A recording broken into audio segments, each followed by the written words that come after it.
প্রিয় শিক্ষার্থীবৃন্দ, আসসালামু আলাইকুম। ডিগ্রি প্রথম বর্ষ অর্থনীতি প্রথম পত্র সাজেশন নিয়ে হাজির হয়েছি। জাতীয় বিশ্ববিদ্যালয়ের আন্ডারে ডিগ্রি প্রথম বর্ষ পরীক্ষা 2020 অনুষ্ঠিতব্য 2021। আজকে অর্থনীতি প্রথম পত্র সাজেশন দিয়ে দিব, এটাই চূড়ান্ত সাজেশন। আপনারা খাতা কলম নিয়ে রেডি হয়ে যান, সঠিকভাবে সকল প্রশ্নগুলি লিখে নেবেন। চলুন শুরু করি সাজেশন দেওয়া। চ্যানেলটি সাবস্ক্রাইব করুন, পাশে থাকা বেল বাটনটি বাজিয়ে দিন। প্রথমেই আমাদেরকে অতি সংক্ষিপ্ত প্রশ্নের উত্তর দিতে হবে। অতি সংক্ষিপ্ত প্রশ্নের জন্য আমি কোনো সাজেশন দিচ্ছি না। অতি সংক্ষিপ্ত প্রশ্নগুলো কমন পেতে হলে আপনাদেরকে যে সকল অতি সংক্ষিপ্ত প্রশ্ন বিভিন্ন সালে বেশি বেশি এসেছে সেইগুলো অবশ্যই একবার করে হলেও দেখে যেতে হবে। আমি আবারও বলছি, যে সকল অতি সংক্ষিপ্ত প্রশ্ন বিভিন্ন সালে বেশি বেশি এসেছে সেইগুলো অবশ্যই একবার করে হলেও দেখে যেতে হবে। চলুন দেখি কি কি সংক্ষিপ্ত প্রশ্ন আমাদেরকে পড়তে হবে। অধ্যায় 1 থেকে আমাদেরকে 3টি সংক্ষিপ্ত প্রশ্ন পড়তে হবে। 1, অর্থনৈতিক ব্যবস্থা বলতে কি বোঝায়? আমি আবারও বলছি, 1, অর্থনৈতিক ব্যবস্থা বলতে কি বোঝায়? 2, সমাজতান্ত্রিক অর্থনীতির বৈশিষ্ট্য বর্ণনা করো। আমি আবারও বলছি, 2, সমাজতান্ত্রিক অর্থনীতির বৈশিষ্ট্য বর্ণনা করো। 3, মিশ্র অর্থনীতির বৈশিষ্ট্য আলোচনা করো। আমি আবারও বলছি, 3, মিশ্র অর্থনীতির বৈশিষ্ট্য আলোচনা করো। অধ্যায় 2 থেকে আমাদেরকে 4টি সংক্ষিপ্ত প্রশ্ন করতে হবে। 1, চাহিদা সূচি কি? আমি আবারও বলছি, 1, চাহিদা সূচি কি? 2, চাহিদা রেখা কি? আমি আবারও বলছি, 2, চাহিদা রেখা কি? 3, চাহিদা রেখা ডান দিকে নিম্নগামী হয় কেন? আমি আবারও বলছি, 3, চাহিদা রেখা ডান দিকে নিম্নগামী হয় কেন? 4, চাহিদার স্থিতিস্থাপকতা কি? আমি আবারও বলছি, 4, চাহিদার স্থিতিস্থাপকতা কি? অধ্যায় 3 থেকে আমাদেরকে 3টি প্রশ্ন করতে হবে। 1, মোট উপযোগ ও প্রান্তিক উপযোগের ধারণা দাও। আমি আবারও বলছি, 1, মোট উপযোগ ও প্রান্তিক উপযোগের ধারণা দাও। 2, সংখ্যাগত ও পর্যায়গত উপযোগের মধ্যে পার্থক্য নির্ণয় করো। আমি আবারও বলছি, 2, সংখ্যাগত ও পর্যায়গত উপযোগের মধ্যে পার্থক্য নির্ণয় করো। 3, সমপ্রান্তিক উপযোগ বিধিটি কি? আমি আবারও বলছি, 3, সমপ্রান্তিক উপযোগ বিধিটি কি?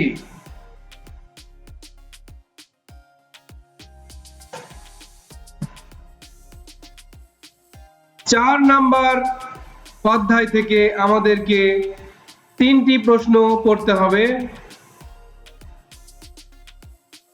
1, নিরপেক্ষ রেখা কি? আমি আবারও বলছি, 1, নিরপেক্ষ রেখা কি? 2, ভোক্তার উদ্বৃত্ত বলতে কি বোঝো? আমি আবারও বলছি 2, ভোক্তার উদ্বৃত্ত বলতে কি বোঝো? 3, নিরপেক্ষ রেখার সাহায্যে ভোক্তার ভারসাম্য ব্যাখ্যা করো। আমি আবারও বলছি 3, নিরপেক্ষ রেখার সাহায্যে ভোক্তার ভারসাম্য ব্যাখ্যা করো। অধ্যায় 5 থেকে 4টি সংক্ষিপ্ত প্রশ্ন পড়তে হবে। 1, উৎপাদনের উপকরণ সমূহ কি কি? আমি আবারও বলছি 1, উৎপাদনের উপকরণ সমূহ কি কি? 2, মোট গড় ও প্রান্তিক উৎপাদনের ধারণা দাও। আমি আবারও বলছি মোট গড় ও প্রান্তিক উৎপাদনের ধারণা দাও। 3, মাত্রাগত উৎপাদন বলতে কি বুঝো? আমি আবারও বলছি 3, মাত্রাগত উৎপাদন বলতে কি বুঝো? 4, সম উৎপাদন রেখা ও নিরপেক্ষ রেখার মধ্যে পার্থক্য লিখো। আমি আবারও বলছি 4, সম উৎপাদন রেখা ও নিরপেক্ষ রেখার মধ্যে পার্থক্য লিখো। অধ্যায় 6 থেকে আমাদেরকে 3টি প্রশ্ন করতে হবে।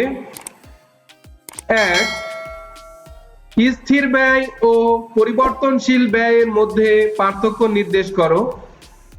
আমি আবারও বলছি 1, স্থির ব্যয় ও পরিবর্তনশীল ব্যয়ের মধ্যে পার্থক্য নির্দেশ করো। 2, মোট গড় ও প্রান্তিক ব্যয়ের মধ্যে সম্পর্ক আলোচনা করো। আমি আবারও বলছি 2 নাম্বার, মোট গড় ও প্রান্তিক ব্যয়ের মধ্যে সম্পর্ক আলোচনা করো। 3, দীর্ঘকালীন গড় ব্যয় রেখাকে এনভেলপ রেখা বলা হয় কেন? আমি আবারও বলছি দীর্ঘকালীন গড় ব্যয় রেখাকে এনভেলপ রেখা বলা হয় কেন? অধ্যায় 7 থেকে আমাদের কোনো সংক্ষিপ্ত প্রশ্ন পড়তে হবে না। আমরা অধ্যায় 8 থেকে 2টি সংক্ষিপ্ত প্রশ্ন পড়ব। অলিগোপলি বাজারের সংজ্ঞা দাও। আমি আবার বলছি 1, অলিগোপলি বাজারের সংজ্ঞা দাও। 2, কার্টেন ভেঙে যায় কেন? আমি আবারও বলছি 2, কার্টেন ভেঙে যায় কেন? 9 নাম্বার অধ্যায় এবং এটি আমাদের সর্বশেষ অধ্যায়। 9 নাম্বার অধ্যায় থেকে 2টি সংক্ষিপ্ত প্রশ্ন আমাদেরকে পড়তে হবে। 1, খাজনা কি? আমি আবারও বলছি 1, খাজনা কি? 2, সুদ কি? আমি আবার বলছি 2, সুদ কি?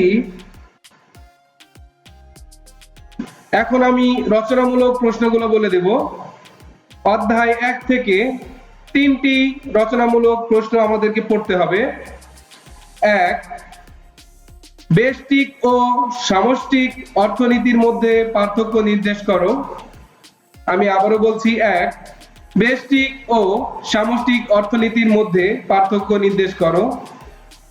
2, অর্থনীতির মৌলিক সমস্যা সমূহ কি? কিভাবে এই সমস্যা সমাধান করা যেতে পারে? আমি আবারও বলছি 2, অর্থনীতির মৌলিক সমস্যা সমূহ কি? কিভাবে এই সমস্যা সমাধান করা যেতে পারে? 3, পুঁজিবাদী অর্থ ব্যবস্থার বৈশিষ্ট্য লিখো। আমি আবারও বলছি 3, পুঁজিবাদী অর্থ ব্যবস্থার বৈশিষ্ট্য লিখো। অধ্যায় 2 থেকে 3টি রচনামূলক প্রশ্ন আমাদেরকে পড়তে হবে। 1, চাহিদার পরিমাণ কি কি বিষয়ের উপর নির্ভরশীল আলোচনা করো। আমি আবারও বলছি 1, চাহিদার পরিমাণ কি কি বিষয়ের উপর নির্ভরশীল আলোচনা করো। 2, ভোক্তার উদ্বৃত্ত ধারণাটি ব্যাখ্যা করো। আমি আবারও বলছি 2 ভোক্তার উদ্বৃত্ত ধারণাটি ব্যাখ্যা করো। 3 চাহিদা রেখার কোনো একটি নির্দিষ্ট বিন্দুতে কিভাবে স্থিতিস্থাপকতা পরিমাপ করা যায়। আমি আবারও বলছি 3 চাহিদা রেখার কোনো একটি নির্দিষ্ট বিন্দুতে কিভাবে স্থিতিস্থাপকতা পরিমাপ করা যায়। অধ্যায় 3 থেকে আমাদেরকে 2টি রচনামূলক প্রশ্ন পড়তে হবে। 1 সীমাবদ্ধতা সহ ক্রমবর্ধমান প্রান্তিক উপযোগ বিধিটি আলোচনা করো। আমি আবার বলছি 1 সীমাবদ্ধতা সহ ক্রমবর্ধমান প্রান্তিক উপযোগ বিধিটি আলোচনা করো।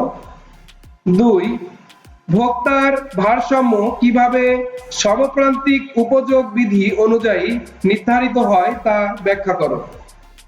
আমি আবারও বলছি 2 ভোক্তার ভারসাম্য কিভাবে সমপ্রান্তিক উপযোগ বিধি অনুযায়ী নির্ধারিত হয় তা ব্যাখ্যা করো।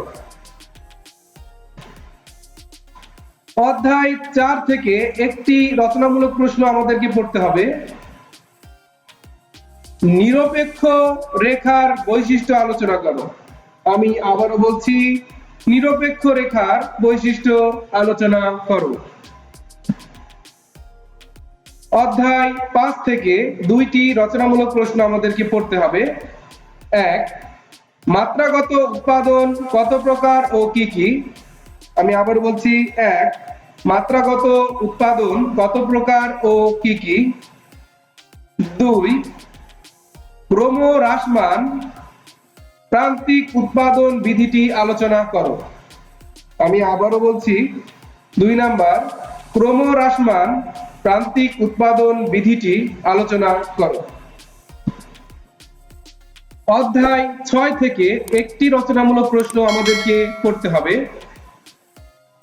স্বল্পকালীন গড় ব্যয় রেখা ইউ আকৃতির হয় কেন। আমি আবারও বলছি স্বল্পকালীন গড় ব্যয় রেখা ইউ আকৃতির হয় কেন। অধ্যায় 7 থেকে 2টি রচনামূলক প্রশ্ন আমাদেরকে পড়তে হবে।